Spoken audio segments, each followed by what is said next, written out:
ನಿನ್ನೆ ಶೆಟ್ರಂಗಡಿಲಿ ಅಕ್ಕಿ ಬೇಳೆ ಎಣ್ಣೆ ತಂದಿದ್ದೆ, 530 ರೂಪಾಯಿ ಆಗಿದೆ. ಫಸ್ಟ್ ಹೋಗಿ ಕೊಟ್ಬಾ ಇದ್ರಲ್ಲಿ. ಸರಿ. ಹೋಗು. ಅಪ್ಪ, ನಮ್ಮ ಮಾರ್ಕೆಟಲ್ಲಿ ರಂಗಪ್ಪಜ್ಜ ಅಂತ ಒಬ್ರು ಇದ್ದಾರೆ. ಅವ್ರಿಗೂ 2 ವರ್ಷದಿಂದ ಹಿಂಗೆ ಆಗಿತ್ತಂತೆ ಕಾಲು. ಅವಾಗ ಇದೇ ಎಣ್ಣೆ ಹಚ್ಚಿ ಮಸಾಜ್ ಮಾಡಿದ್ರಂತೆ ಒಂದು 3 ತಿಂಗಳು. ಇವಾಗ ಪರವಾಗಿಲ್ಲಪ್ಪ, ಸ್ಟ್ಯಾಂಡ್ ಹಿಡ್ಕೊಂಡಾದ್ರೂ ನಡೀತಾರೆ. ಅದಕ್ಕೆ ನಾನು ಅದೇ ಎಣ್ಣೆ ತಂದ್ಬಿಟ್ಟೆ. 300 ರೂಪಾಯಿ 200 ml. ಸರಿ, ಹಚ್ತೀನಿ. ಹೇ, ನೀನಕ್ಕೆ ಹಚ್ತೀಯೋ? ನಿಮ್ಮಮ್ಮ ಹಚ್ತಾಳೆ ಬಿಡು. ಯಾಕೆ ನಾನು ಹಚ್ಚಬಾರ್ದಾ? ಮಗ ತಂದೆ ಕಾಲು ಮುಟ್ಟಿದ್ರೆ ಏನಾಗುತ್ತೆ? ಸುಮ್ಮನೆ ಮಲ್ಕೊಳ್ಳಿ ನೀವು.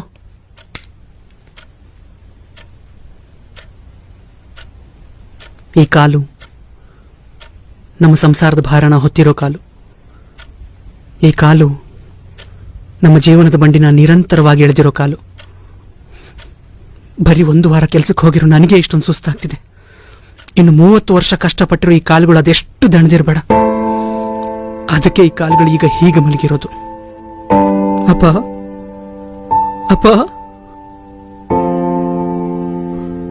ನಮ್ಮನ್ನು ಸಾಕೋಕೆ ಈ 30 ವರ್ಷ ನೀವು ಅದೆಷ್ಟು ಕಷ್ಟ ಅನುಭವಿಸಿರ್ಬೇಡ. ಯಾಕೋ ಸಂಜು? ಅದೆಷ್ಟು ಅವಮಾನ ಎದುರಿಸಿರ್ಬೇಡಪ್ಪ. ಆದ್ರೂ ನೀವು ಒಂದಿನೂ ನಮ್ಮ ಮುಂದೆ ಯಾವ ನೋವನ್ನು ತೋರಿಸ್ಕೊಳ್ಳದೆ ನಗನಗ್ತಾ ಇದ್ರಿ. ಯಾವುದಕ್ಕೂ ಕಡಿಮೆ ಮಾಡದೆ ನನ್ನ ಒಬ್ಬ ರಾಜ್ಕುಮಾರ್ ಅಂತರ ಬೆಳೆಸಿದ್ರಿ. ಯಾರ ಮುಂದೆನೂ ಕೈ ಚಾಸ್ತಿ ನನ್ನ ಒಬ್ಬ ಸ್ವಾಭಿಮಾನಿ ತರ ಸಾಕಿದ್ರಿ. ಎಷ್ಟು ಗ್ರೇಟ್ ಅಪ್ಪ ನೀವು, ಎಷ್ಟು ಗ್ರೇಟ್ ಅಪ್ಪ. ನಿಮ್ ಋಣ ನಾನು ಹೆಂಗ್ ತೀರಿಸ್ಲಪ್ಪ? ಸಂಜು, ಸಂಜು, ಯಾಕೋ ಯಾಕೋ ಪುಟ್ಟ, ಯಾಕೆ ಅಳ್ತಾ ಇದೆಯೋ? ನಿಮ್ ಋಣ ಹೆಂಗ್ ತೀರಿಸ್? ಲಕ್ಷ್ಮಿ, ಲಕ್ಷ್ಮಿ, ಏನಾಯ್ತ್ರಿ? ನೋಡ. ಯಾಕೋ ಸಂಜು, ಸಂಜು, ಯಾಕೋ ಮಗನೇ? ಅಮ್ಮ, ನಾನೆಷ್ಟು ಅದೃಷ್ಟವಂತನಮ್ಮ. ಯಾರೊಬ್ರು ಹೇಳ್ತಾರೆ, ಅಪ್ಪ ಅಮ್ಮ ಇರುವಾಗ ನಮಗೆ ಅವ್ರ ಬೆಲೆ ಗೊತ್ತಾಗಲ್ಲ, ನಮಗೆ ಅವ್ರ ಬೆಲೆ ಗೊತ್ತಾಗಷ್ಟರಲ್ಲಿ ಅವರೇ ನಮ್ ಜೊತೆ ಇರಲ್ಲ ಅಂತ. ಆದ್ರೆ ನಾನೆಷ್ಟು ಅದೃಷ್ಟವಂತ ಅಂದ್ರೆ, ನೀವಿಬ್ರು ನನ್ನ ಜೊತೆ ಇದ್ದಾಗ್ಲೇ ನನಗೆ ನಿಮ್ ಬೆಲೆ ಗೊತ್ತಾಗಿದೆ. ನಾನೇನಾದ್ರೂ ಒಬ್ಬ ಚಕ್ರವರ್ತಿ ಆದ್ರೆ ಸಮಾಜ ದೃಷ್ಟಿಗೆ ನಾನೊಬ್ಬ ಚಕ್ರವರ್ತಿ. ಆದ್ರೆ ನಿಮ್ ದೃಷ್ಟಿಗೆ ಅವಾಗ್ಲೂ ನನ್ ಮಗನೇ. ಅದೇ ನಾನೇನಾದ್ರೂ ನಿಷ್ಪ್ರಯೋಜಕ ಆದ್ರೆ ಸಮಾಜ ದೃಷ್ಟಿಗೆ ನಾ 0. ಆದ್ರೆ ನಿಮಗೆ ಅವಾಗ್ಲೂ ನನ್ ಮಗನೇ. ಯಾಕೋ ಸಂಜು, ಯಾಕೋ ಏನೇನೋ ಮಾತಾಡ್ತಿದೀಯಾ? ಯಾರಾದ್ರೂ ನೋಯಿಸಿದ್ರೇನೋ?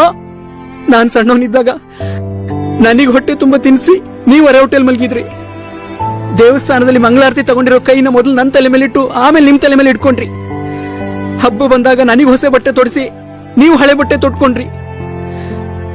ಸಾಲ ಸೋಲ ಮಾಡಿ ಹೊಟ್ಟೆ ಬಟ್ಟೆ ಕಟ್ಟಿ ನನ್ನ ಓದಿಸಿದ್ರಿ. ಅಂದ್ರೆ ನೀವು ಜೀವನ ಪೂರ್ತಿ ಬರೀ ನನ್ನ ಬಗ್ಗೆನೇ ಯೋಚನೆ ಮಾಡಿದೀರಾ. ಆದ್ರೆ ನಾವು ಮಕ್ಕಳು ಮಾತ್ರ ಯಾಕೆ ನಿಮ್ ಬಗ್ಗೆ ಯೋಚನೆ ಮಾಡಿದ್ರೆ ಯಾರ್ಯಾರ ಬಗ್ಗೆ ಯೋಚನೆ ಮಾಡ್ತೀವಿ, ಯಾರ್ಯಾರ ಬಗ್ಗೆ ಯೋಚನೆ ಮಾಡ್ತೀವಿ. ಇಲ್ಲಪ್ಪ, ನಾನಿನ್ಮೇಲೆ ನಿಮಗೆ ಕೊಡ್ಬೇಕಾಗಿರೋ ಪ್ರೀತಿ ಎಲ್ಲೂ ಪೋಲಾಗಲ್ಲ. ನಾನ್ ನಿಮ್ಮನ್ನ ರಾಜರಾಣಿ ತರ ನೋಡ್ಕೋತೀನಿ. ಸಾರ್ಥಕ ಆಯ್ತಪ್ಪ, ಸಾರ್ಥಕ ಆಯ್ತು ನಾನು ನಿನಗೆ ಜನ್ಮ ಕೊಟ್ಟಿದ್ದು.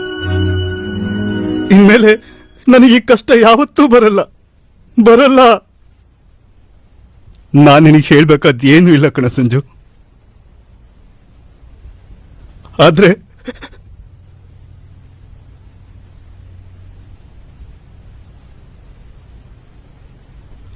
ಒಂದ್ ಮಾತು ಹೇಳ್ತೀನಿ ಕೇಳಪ್ಪ. ಒಳ್ಳೆತನನ ಯಾವತ್ತೂ ಬಿಡ್ಬೇಡ. ಅದೇ ನಮ್ಮನ್ನು ಕಾಪಾಡೋದು ಕಣ ಸಂಜು.